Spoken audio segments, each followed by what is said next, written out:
Hi, everyone. Welcome to the Water Research Foundation and SWAN webcast on beginning your digital transformation journey. We're really excited to share with you all and glad that you could be here today. My name is Sydney Samples. I'm a research program manager at the Water Research Foundation, and today I will be moderating our webcast. So today, for a brief overview of what we're going to be covering, I'm going to start with some housekeeping and go over a WRF introduction. I'll pass it off to Maddie at SWAN for a SWAN introduction. Then we're going to dive right into our panel and then have some Q&A at the end for you all. So for housekeeping, throughout the session, you can type your questions in the box below the presentation on your screen. We'll take questions in the last 10 to 15 minutes of the presentation. We'll answer as many questions as time permits. If your question is specifically related to one panelist in particular, please indicate that when you ask your question. The slides and a recording of the webcast will be available on WRF's main website after today. You can also download the slides now. A certification of completion will be automatically generated after the webcast, and any questions related to this should go to Michelle Suazo. Lastly, there's a quick survey that will ask for you to fill out at the very end, and we thank you for helping us improve our webcasts. So with that, a brief introduction, if this is your first WRF webcast. The Water Research Foundation is a subscriber-based nonprofit and a leading research organization advancing the science of One Water. Our mission is to help our subscribers discover opportunities and solve problems so that they can meet all of the evolving needs of their communities. How do we do this, you might ask? Well, we're a research organization, so we primarily fund and manage municipal water research. As part of that, we really work on building connections within the water sector, convening experts and sector representatives to collaborate on all of our research. We work on accelerating the adoption of innovation in the sector, and also, like presentations like this, we want to disseminate our research, disseminate the results of subscribers and other water professionals who are doing really great work. Here's kind of a brief overview of the types of work that we do at WRF.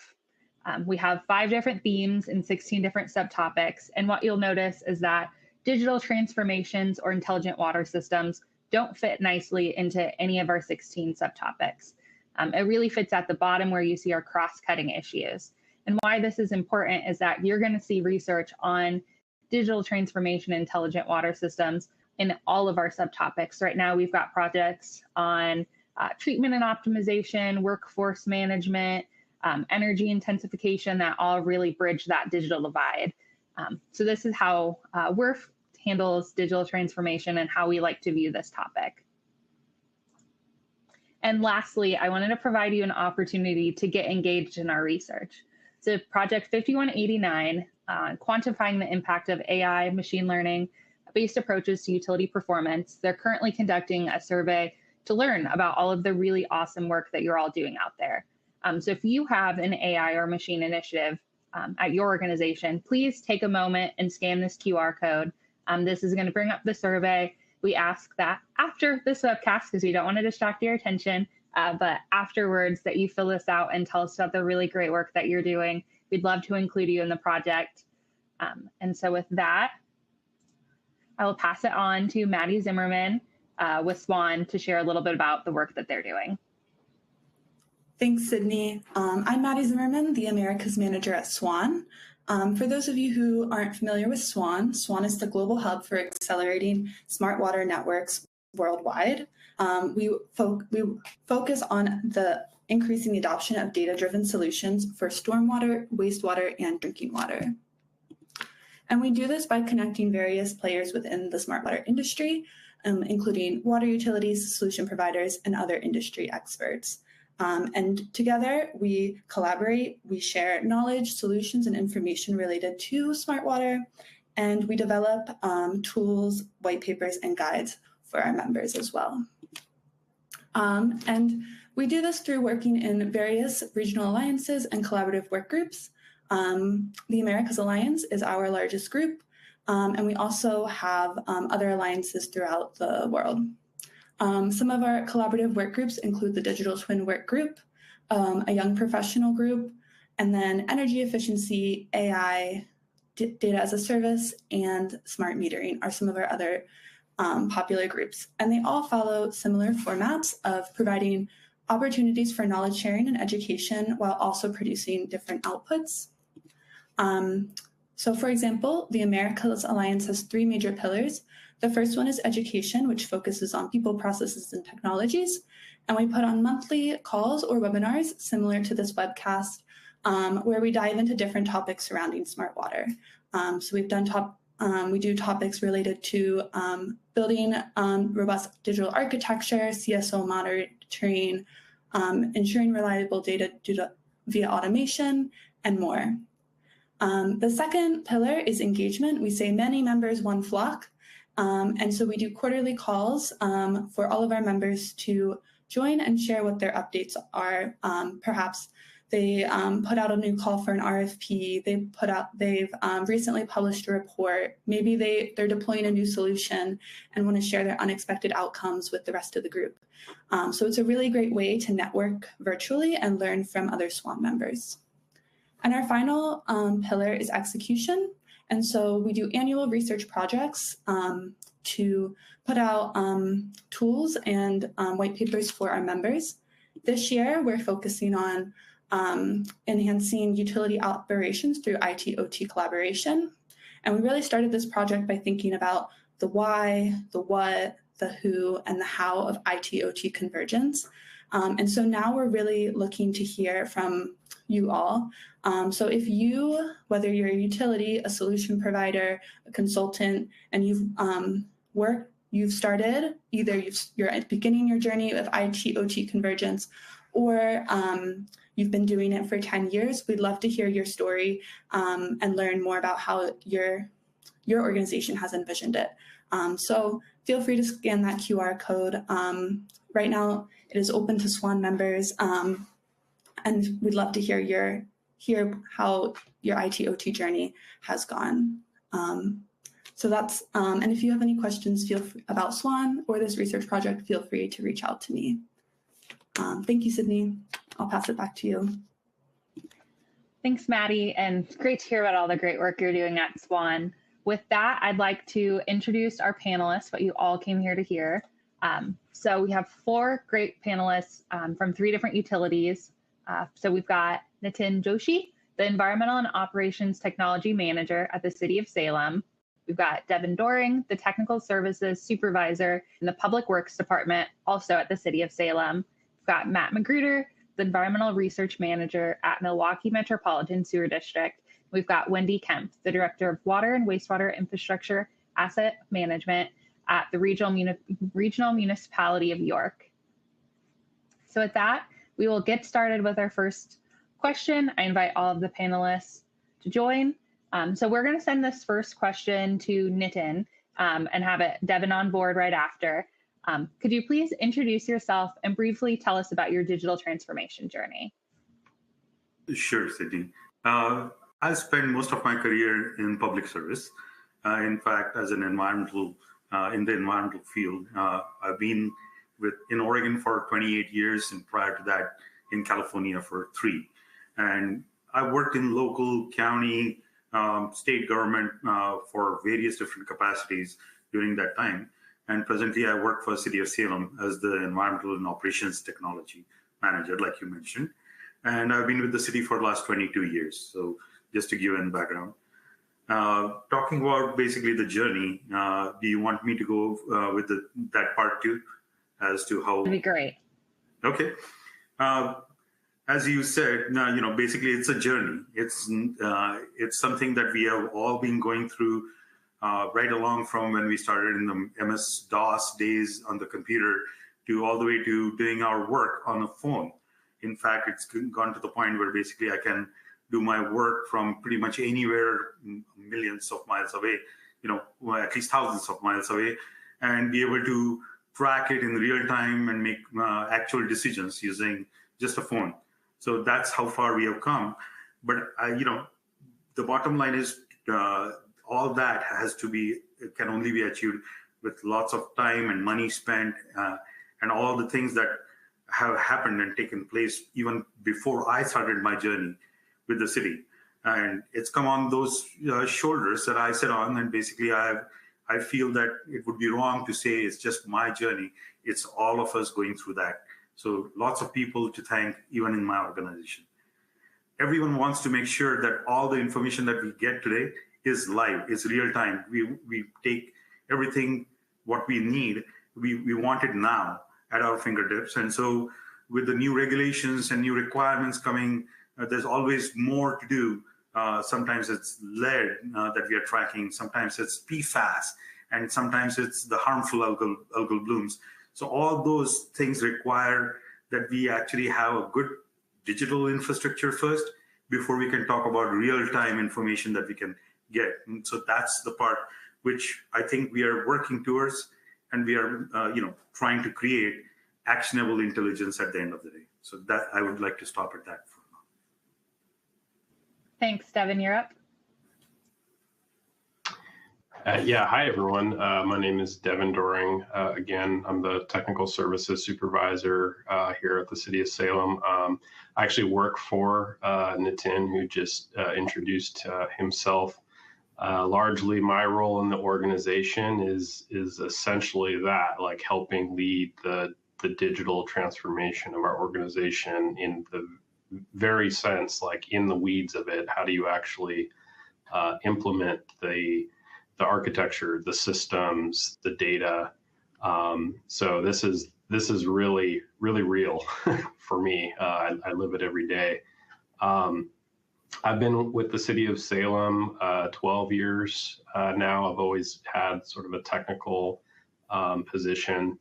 And when I think about digital transformation and what I've seen at the city over the last decade, or what we've really had to grapple with, is what a lot of other organizations grapple with. But what I really thought about when you asked the question was the biggest thing that we've grappled with, or what I've seen, is this real shift from going from software and data and systems that reside on, people's personal computers, right? Working off the C drive now to everything is web-based and interconnected and real time.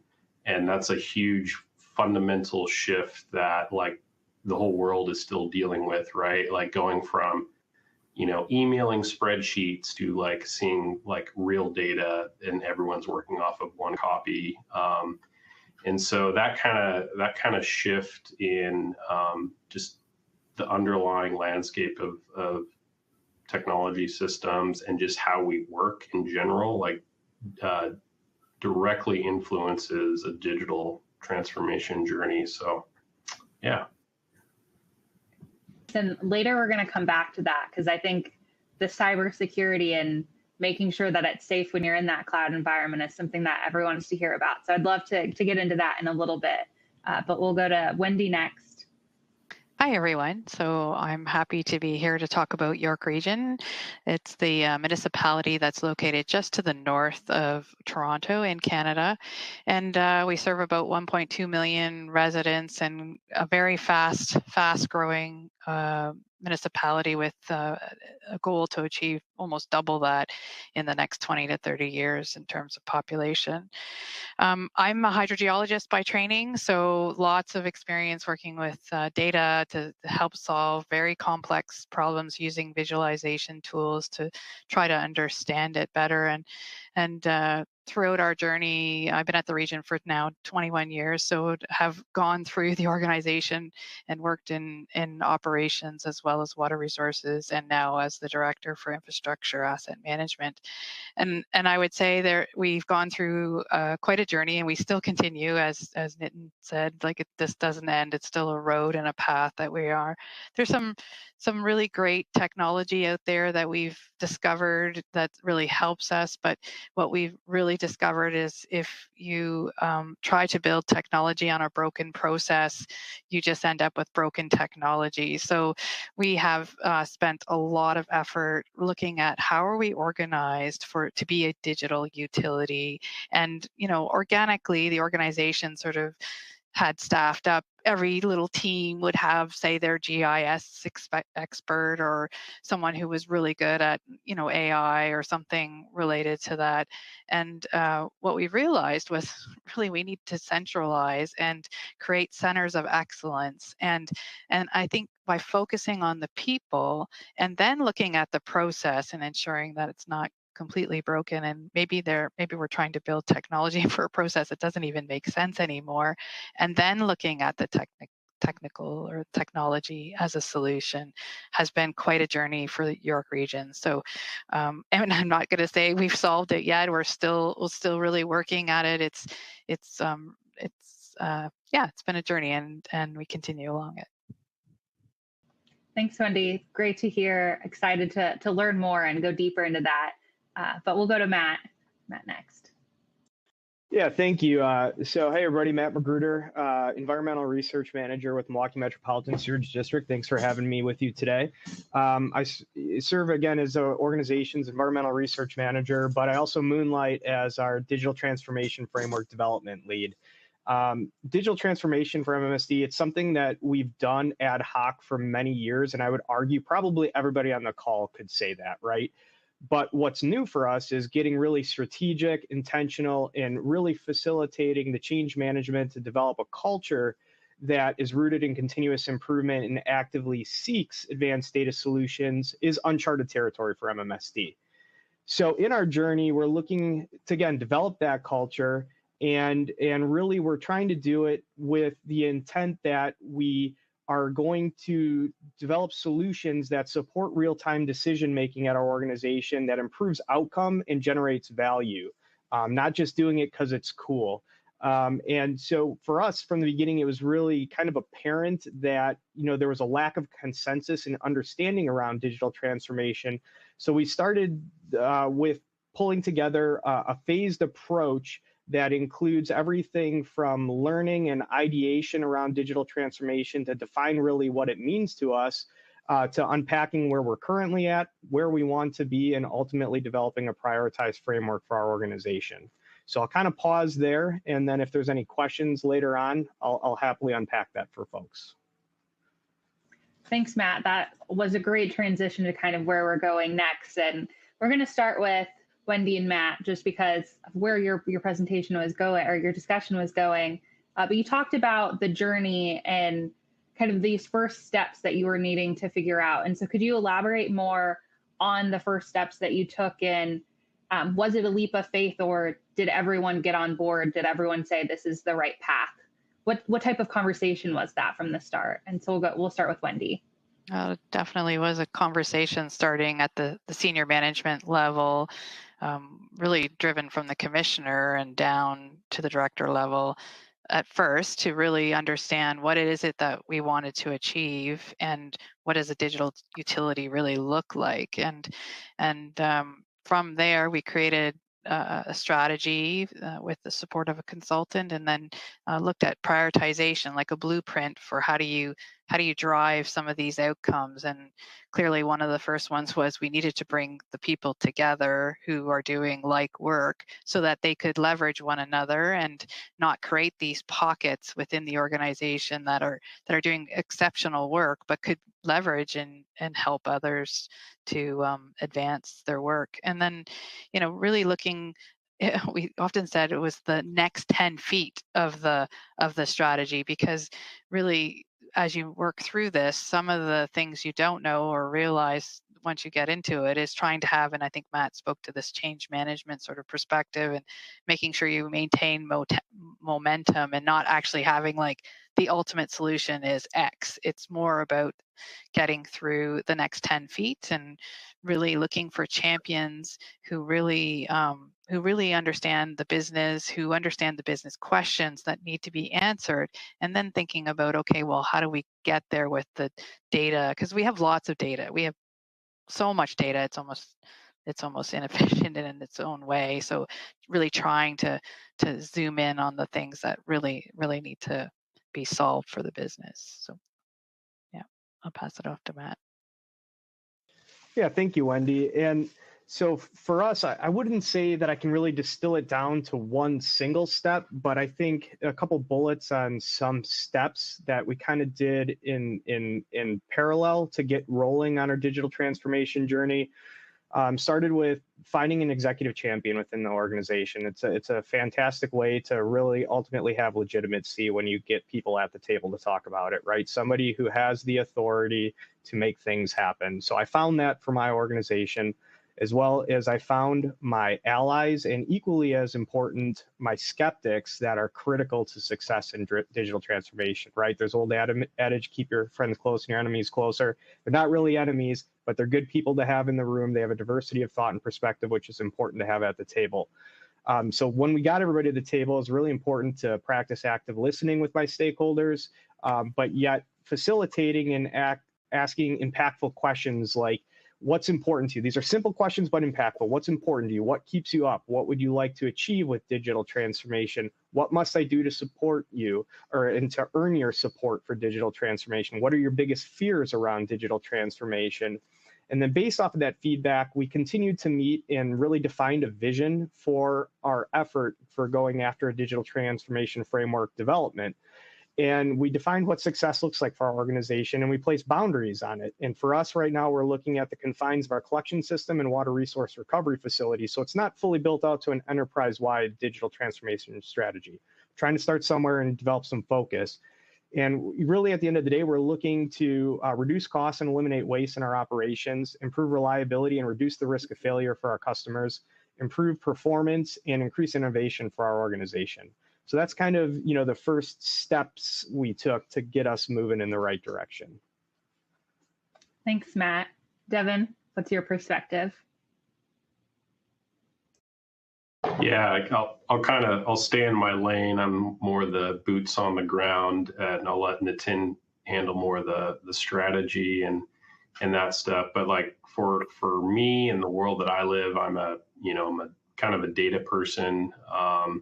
And it's really hard to do digital transformation if you don't have digital data. And so I spend a lot of time thinking about, the associated workflows or the things that people want to do. And so, how do you fundamentally digitize this? It will always come back to the data and the workflows that that data comes from. And so I've spent a lot of time over my my time at the city reinventing workflows, a lot of time in like procurement spaces, like this is how we used to get data and this is now how we get it. So working with procurement people, different data sources, and then different systems to support those data. Data comes in all kinds of different flavors and sizes and shapes, and you need the appropriate underlying architecture, right, to house that data. And so from a practical point of view with kind of digital transformation, I think it's always kind of going to come back to the workflows and the data has been mentioned before. And then you think about what are the actual systems to support those things. And so that's what I think is kind of the first step. If you don't have the data, you got nothing else. So thanks. Nitin, do you want to jump in? Yeah, sure. One thing to remember is Salem is not as huge as the other two communities that we are standing with today. We are much smaller. We are a community of 175,000 people population. At the most, we impact about the regional urban area of about 250,000. So much smaller in comparison with some of the folks right here, but I would say we still consider ourselves a well-managed community, well-managed organization. One of the things that Wendy mentioned, and so did Devin, is the fact that we are truly data rich. So we as a local government, that is one thing we can guarantee. We have lots of data. And so the data which we have to make sure that it's first step is it's good data. And then it's been generally my philosophy as well as Devin and generally even the organization's philosophy, we want to be transparent with our data. We want to make sure that we have always cared for our residents, but we haven't been able to share all the stuff that we have with our residents. So digitization, in a way, basically helps us go there much quicker, faster, to have a good avenue to share what we already see on the inside as internal stakeholders. How can we include that external stakeholders in the process of being able to visualize all the things that we know? And then to add to that, I would say aging infrastructure is a common situation that we have all, within our communities. But to add to that, we also have aging workforce. And so we have to make sure that we can kind of create systems which will enable us to do that, all the things that we used to do with people who stayed around for 30, 40 years, in our communities working, and we were using their historical knowledge. How do we go ahead and try to create the next systems which will talk to us, which will help guide the next workforce? And that's what we have been working towards. And as a personal aha moment, I would I would like to reflect on the fact that one of the groups that I took on in 2010 was environmental services. And while the group was responsible for all the regulatory side of things, managing data, reporting, industrial, compliance, there was one person within the group who just had taken on themselves the task of being the data administrator. And organically, it had grown to be the responsibility of the person.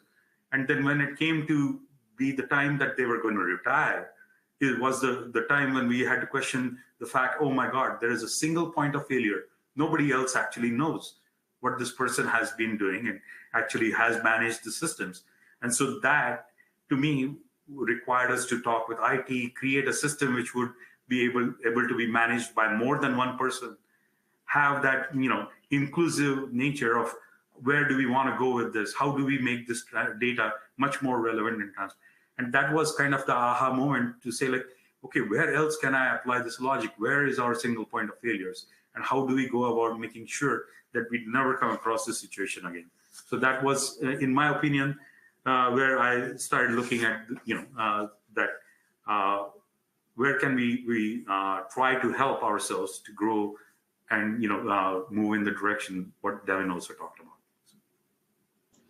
Thanks, Nitin. That's a great transition to our next area of focus, which is going to be on challenges. So in a time you mentioned limited budgets, we've got aging infrastructure. Devin mentioned earlier kind of that cybersecurity and changing how you're operating. How do you overcome those hurdles of those that say we've got physical infrastructure that we need to prioritize, or is this even safe? So kind of what were the biggest obstacles that you had, and how did you overcome them? And so this question, let's start with Devin.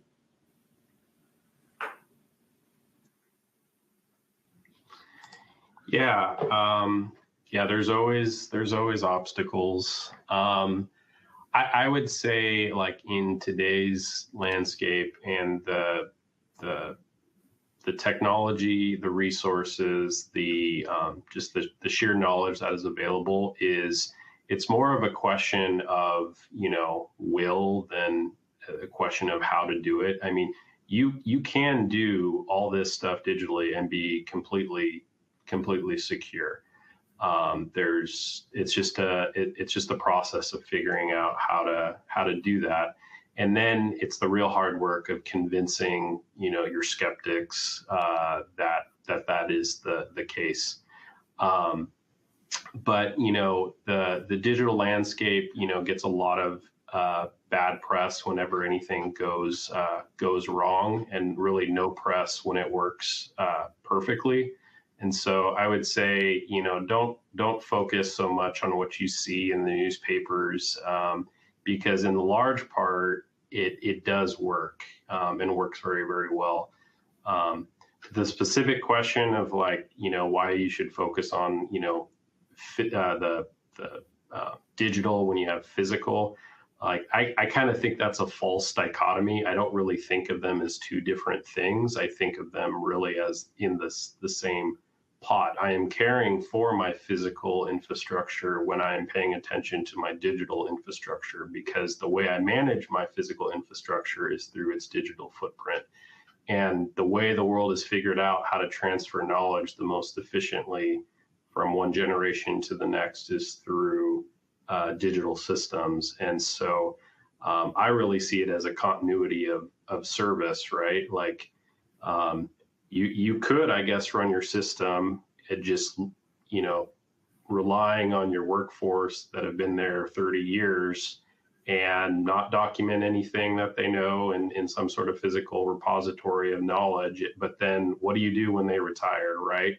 You're gonna hope and pray that the guy that you hired right behind him is gonna know, what your seasoned professionals have accumulated over 30 or 40 years. Like it's a recipe for disaster, right? So you gotta store this knowledge base somehow. And that's why I think digital transformation is so important, and why I think it's a false dichotomy to say, I'm only going to focus on the physical, the digital, that's not important. So I really love that answer, and think that's a great way to kind of frame the conversation that utilities need to have when they're really starting their transformation journey. Let's hear from Matt next. Yeah, and I'd just like to say, Devin, I thought that was a fantastic response. Kudos for articulating that so cleanly. I personally view data too as an asset and an opportunity when it's done correctly.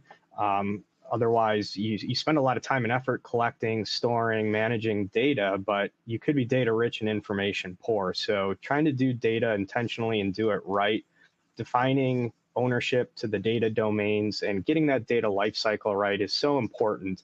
And it allows us to improve our organizational efficiency and decision making when we do it intentionally and correctly. It's really kind of the medium that we use to tell stories, data in the engineering world, to describe performance. And to the extent that we can harness our data and leverage new analytical tools for analysis and help visualize and tell that story in near real time, we have opportunities to shift from more of a reactive to a proactive stance when it comes to managing our physical assets. So like Devin said, they're totally intertwined, and that's kind of where I'll stop to allow our other panelists to chime in on it. Thanks, Matt. Nitin, you're up next for your thoughts. Literally Matt's stealing words that would have come out from my mouth too. But building on the same thing, yes, absolutely. For visualizing, for real time, for information that we want to have actionable intelligence for, we need good data. And that's probably one of the most important things. So how do you make sure that you invest in the right systems? Like how do you track what kind of asset management system are you investing in? How do you visualize it? So do you have something which can be combined with GIS world? Is that a good partner that you can basically rely on? Something we have CityWorks, and we combine it with GIS system to go ahead and make sure. But then we also want to visualize other things. So how do you make sure that you create a funnel, a filter of sorts to have everything be served up through a platform which is easy enough for anyone, technical or the most common denominator, or even the highest authority within your organization, to be able to see and communicate with you without feeling like they have to know it all. And so that's the part which is very important when we look at, why do we want to go digital? How do we want to have the physical stuff be available digital so that any repairs, maintenance, tracking of what's going on, history on any kind of equipment or any of our assets are easy to look at. Things are built in such a way that they talk to you when it's time for looking at them.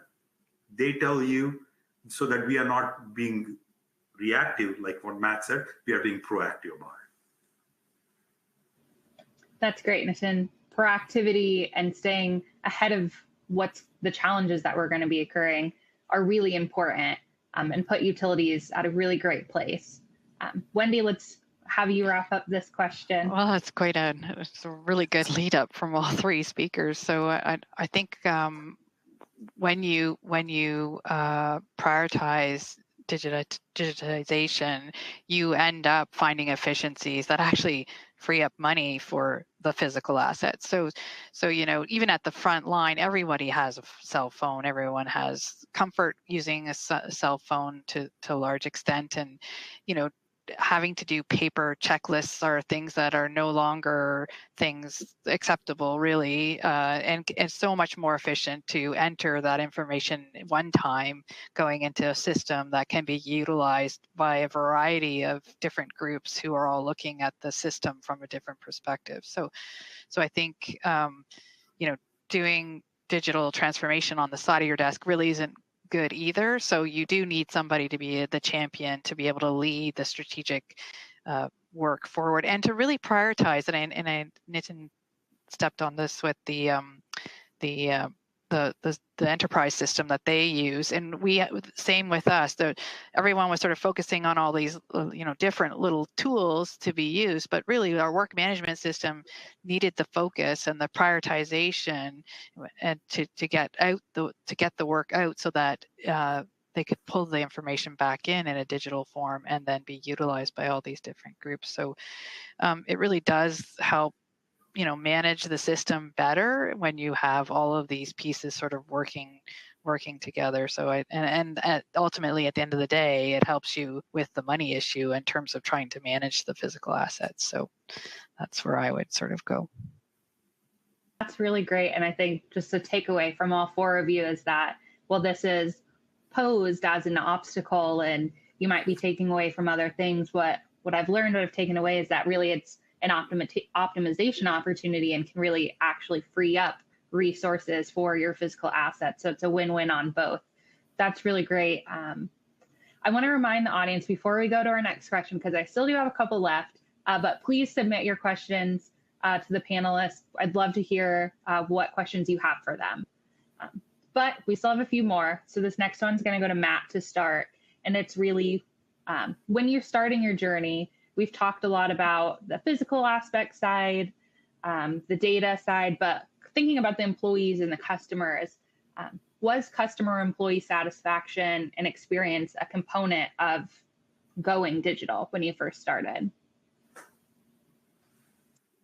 Yeah, that's a good question.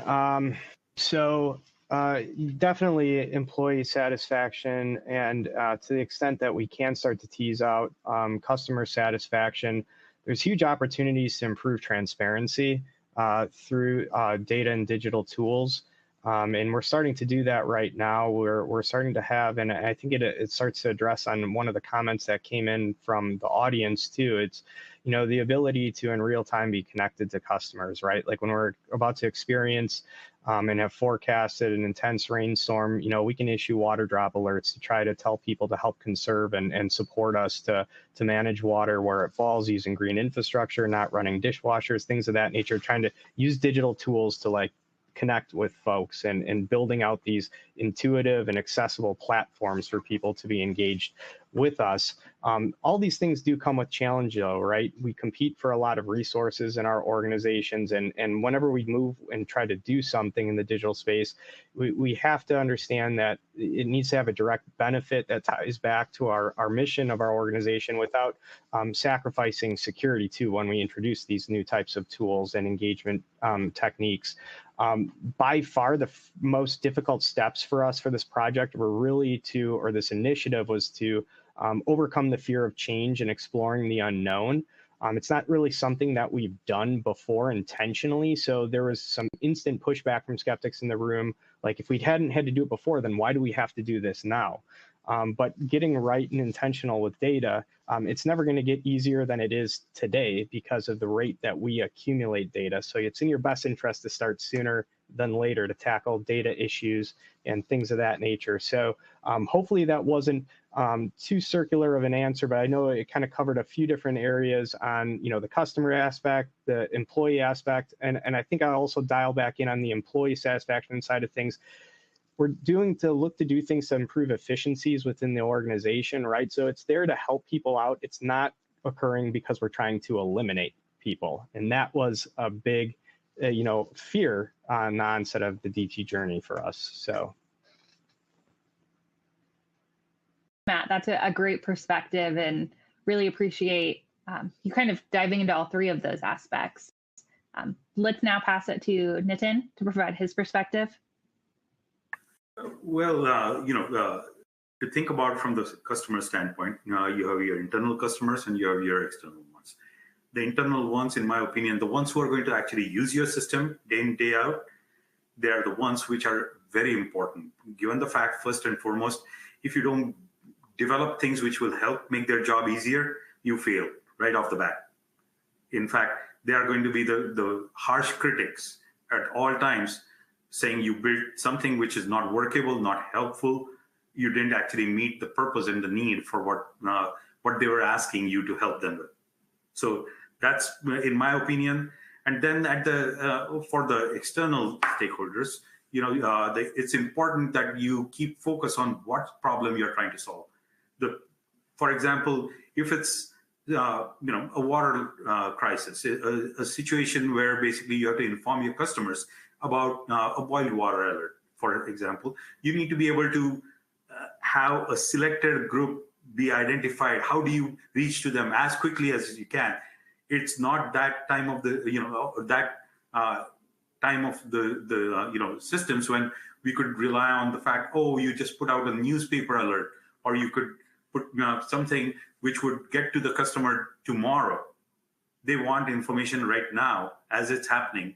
And how do you make that happen so that they can take adequate precautions for themselves? And those are the things which I think are something that you have to think about when you're talking about a functional asset management system. And that's the part which it's tough for sometimes when roadblocks where people don't realize, okay, well, we had this old system before. We put so much money into it. How can we just go ahead and let that one go and start all over again? And so to get beyond that immediate roadblock of the sunken cost in the older system that you have to accept to be able to make that change, or basically make sure that you have a buy-in from your management about the change and its worth, basically how it's going to make a difference, or just don't go out and try to find the first shiny thing out there and try to invest in that, and try to make sure you talk to people, you explore, you do your research, you try to pilot the system first. And those are things which you have to do before you can go ahead and invest in something. So I think customer satisfaction, number one, there's no question about it. If you can't get there, you failed right off the bat.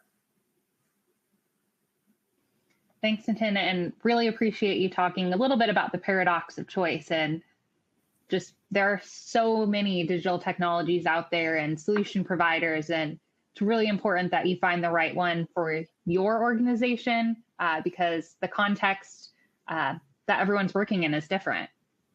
Let's pass this now to Wendy. So in my introduction, I think I mentioned that we are an upper tier municipality, so we provide drinking water to our lower municipalities. We have 9 within York Region, and so a lot of our digital transformation has been focused internally in terms of how do we really drive data for our uses and our decision making, which ultimately supports the needs for our local municipalities. But we have really spent a lot of time. So there was lots of, as I said, lots of projects underway, lots of priorities, and essentially skinning everybody really thinly instead of trying to focus and prioritize on the wins that we know we needed that would solve multiple problems within the organization. So really zoomed in on essentially 4 really critical projects so that things would be more digital and the data would be more readily available for multiple uses, including our customers, our local municipalities who ultimately serve our residents. We really managed internal expectations about this MVP, so the minimal viable product. So we're trying to get really good at the basics, really deliver something that can be utilized quickly and iteratively over time, as opposed to trying to solve the problem over a 5-10 year project, which never really satisfies anybody. So really working directly with the business, and I think that's why the focus on business process was so critical in our people, process, and then technology is when you start to look at the process and you see these like crossover handovers, and you build a system that's going to deal with that crossover and inefficiency, you realize, wait a second, the business process doesn't make any sense. Why are we seeing this crossover, and can we make it more efficient? I think that's been one of the big things that we've discovered in terms of, keeping our staff engaged and motivated to be thinking about digital solutions and how we could make things and do things easier with less effort. The one thing I do want to touch on is the change management challenge. And so there's an ever-changing environment, especially in water, wastewater, but I know everybody can relate to this. And your organization changes, people retire, people leave, people get promoted. We've lost some of our momentum over time, and trying to maintain that is so very important. You may have a really great champion at the top of your transformation, and it's really when you lose that champion, it's like, how do you backfill that? And it really is about building the culture beneath, so that there is still that momentum that continues through time. So I think that kind of relates to the satisfaction. If everybody understands what we're trying to achieve together and actually all have the same knowledge base in terms of what is digital transformation, then you keep that momentum moving forward, and you actually have a better and higher satisfaction level. Wrapping this one up, Devin. I think a lot has been said. I don't know how much more I can add to it. I know there's a lot of questions waiting. But I'll just add, I think, the original question was sort of like some of the roadblocks and, how important is customer satisfaction? And I think it's really huge. I mean, we have a practical example in the city where we implemented a new asset management system. It was terrible. It was unusable. People couldn't figure it out. And at the end of the day, it failed because people refused to use it. So how important is it? It's pretty doggone important.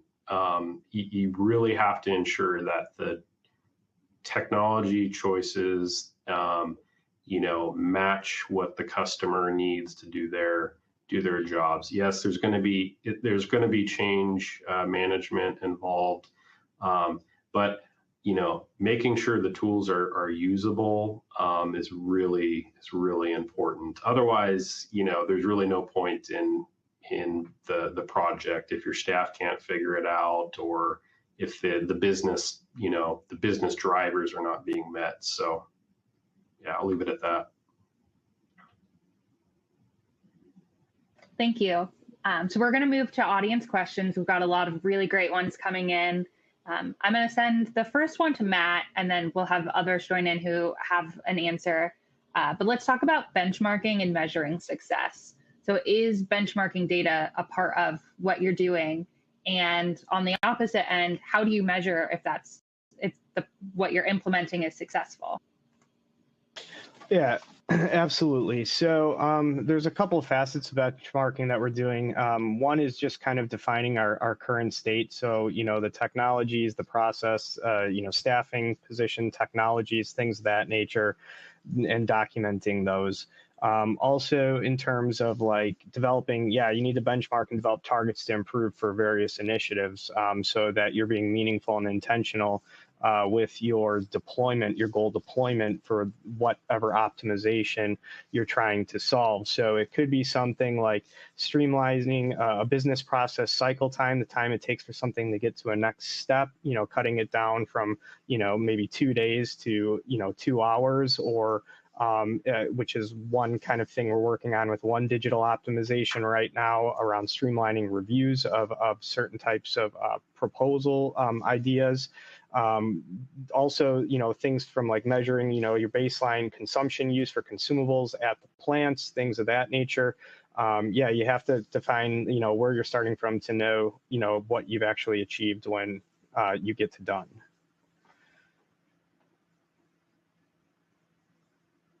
Thanks, Matt. Does anyone else want to tackle this question, or we can move on to the next one? I would just chime in to say that it is difficult. There is this need to sort of understand, I think, the time savings piece, but also just how are you tracking on the overall strategy, and is that a count number, or are we making better type of question? So that is a really good question, and it is not an easy answer by no means. If I might just quickly add, I would say that basically, well, purpose and need. It's very important to make sure that you have purpose and need for the project. And then if there's a clear regulatory driver with an end goal and expectation, that makes it even easier to check against that. That can itself be, are we meeting that? Are we exceeding that? And then at some point of time, the intention should always be that the regulatory requirement should not be the reason why you're doing it. It's just being met on the side while you continue to improve the program. Thanks. We're going to go to Wendy for the next question. A little bit more back to the change management. So a momentum challenge seems to pop up often, especially if digital transformation is a top-down initiative. Can you talk more about the change management culture change approach to help the mindset of continuous improvement stick at all levels of a utility or organization?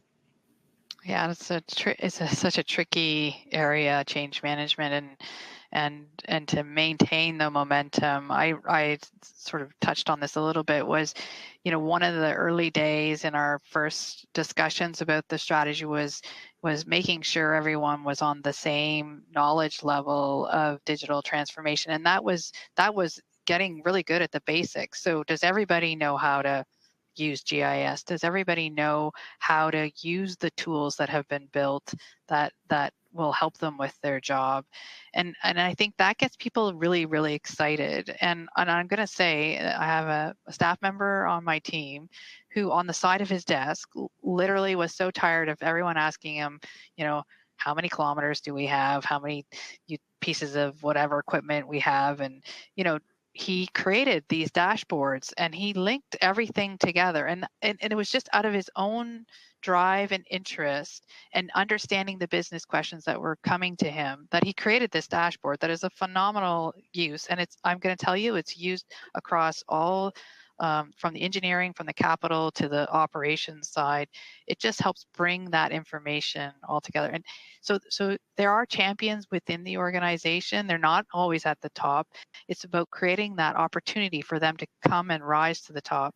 And really, I think that keeps your momentum going when you've really built it from the ground up. And yeah, it can be, the champion can be at the top, but if you're not building the culture beneath, it's just going to stop. So that's really where we're at. And we do have a group that does look at change management, because as soon as you change a process, the technology might need to change. So then how do you deal with that? So there is a group that sort of focuses on that. But I would say from a culture perspective, it's about building it from the ground up. Thanks. This next question we're going to send to Devin and Nitin, kind of going back to the basics, but when you're trying to nail down what should be the very first thing that you get started in your digital transformation, what types of questions should you be asking yourself to get you started? Maybe Devin, we'll start with you and then have Nitin follow. Go for it. Yeah, I really think about risk, and I think utilities in general, we're very risk averse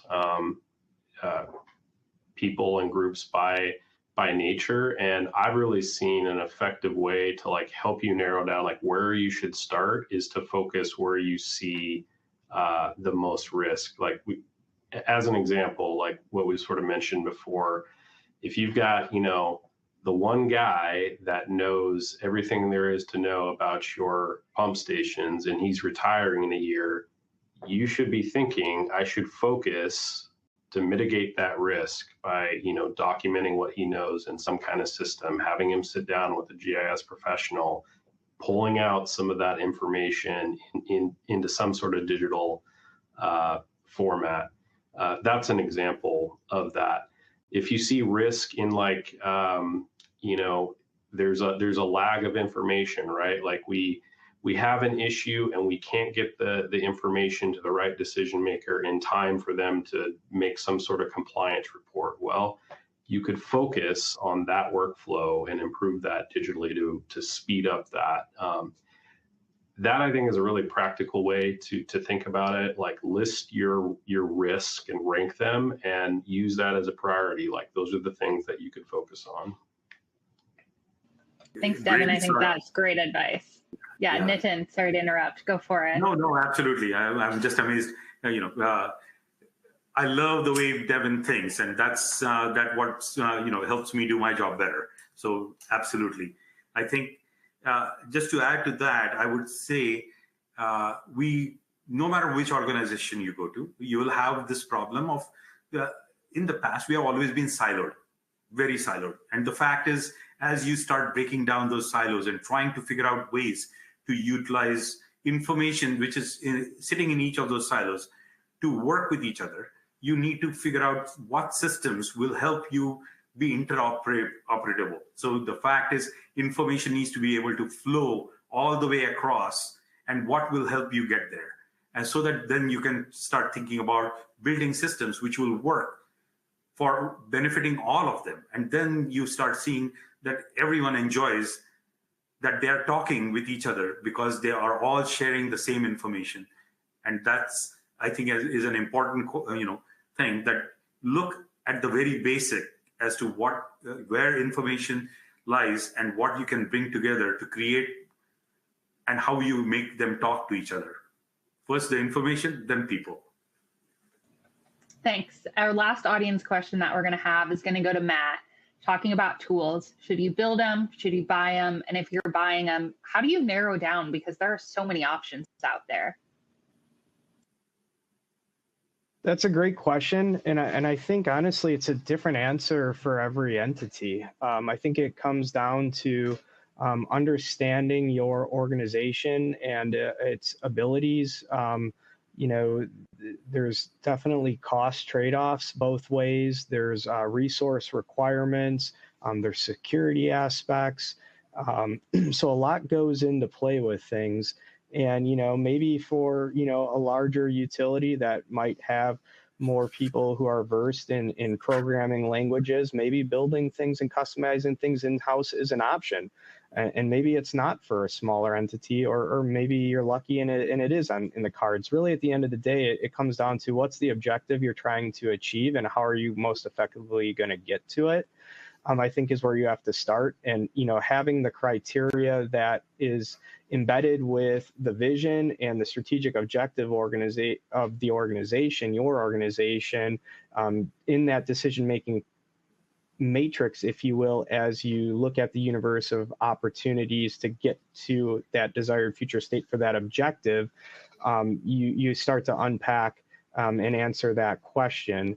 But again, it's going to be different for every organization and every optimization as well.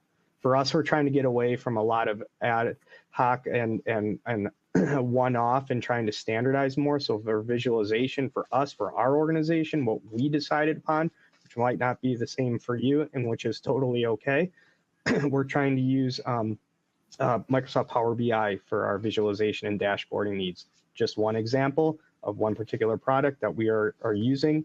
It's not an endorsement for that or any kind of thing like that, but that's what we've decided is best for us. Thanks, Matt. As we wrap up, I want to give you all 30 seconds. Any final advice that you have? Nitin, let's start with you. Well, I would say basically it doesn't matter whether you're a big organization or a small organization.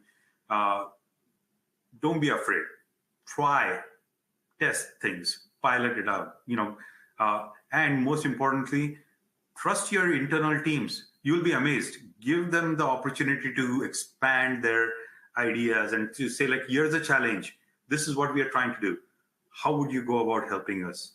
And you'll be amazed by what they can bring to the table. Give them credit for where they deserve. Call them out. And I think that's an important part of growing yourself and your team as you step into this, new digitization process. So I would leave it at that. Thanks. Wendy, you're up. An exciting area to be working in, and I'm thrilled at some of the things that is produced from our team. And I really do feel that the approach for us anyway made sense. For people, focus on the people, centralize those efforts, then look at the business processes. Could they be more efficient? And then look at the technology to really drive those efficiencies and make knowledge out of the data. So yeah, that's what I would say. Thank you. Devin? I'll try to close it out with something practical, since that's the world I live in, boots on the ground, right? I would say in all this digital transformation, choosing systems, deciding and building something custom, pay close attention to your system integrations, right? Everyone wants data from system A to system B to system C. And I forgot where I read it, but it's like 75% of like all essentially like IT and OT development goes into system integration. So when you're procuring, when you're building, pay special attention to that area. If you do that, it'll be fine.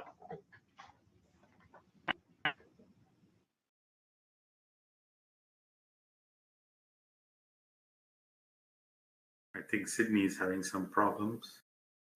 Matt, do you want to go next? Oh yeah, absolutely. Sorry, I hit the wrong button there. So I would just say, communicate often and with purpose and intent. Involve your people. They're your most valuable resource.